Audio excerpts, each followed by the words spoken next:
ప్రభుత్వం అమలు చేస్తున్న సంక్షేమ పథకాలు, అభివృద్ధి కార్యక్రమాలు ప్రతిబింబించేలా గ్రామ సభలు నిర్వహిస్తున్నామన్నారు సిద్దిపేట జిల్లా బెజ్జంకి ఎంపీపీడీఓ ప్రవీణ్. ప్రజాపాలన ప్రగతి ప్రణాళికలో భాగంగా ఏప్రిల్ 2వ తేదీన మండలంలోని అన్ని గ్రామ పంచాయతీల్లో గ్రామ సభలు నిర్వహిస్తున్నామన్నారు.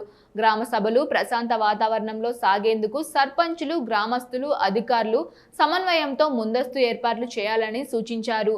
ఈ సభల ద్వారా రాష్ట్ర ప్రభుత్వం అమలు చేస్తున్న పలు సంక్షేమ పథకాలపై ప్రజలకు సమగ్ర అవగాహన కల్పించేందుకు చర్యలు తీసుకుంటున్నామన్నారు.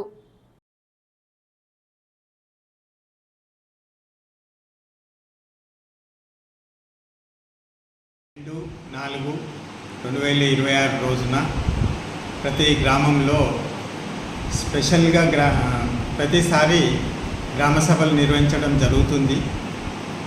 ఏప్రిల్ 2 నాడు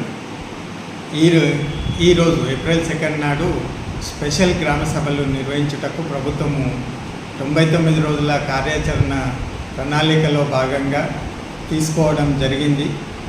కాబట్టి ఇందులో దీని గ్రామ సభ యొక్క లక్ష్యం గ్రామ ప్రజలందరూ భాగస్వాములు కావాలని, అలాగే ఏదైతే కొత్తగా మనకు ప్రభుత్వము కొత్త పథకాలు అనౌన్స్ చేయడం జరుగుతుంది.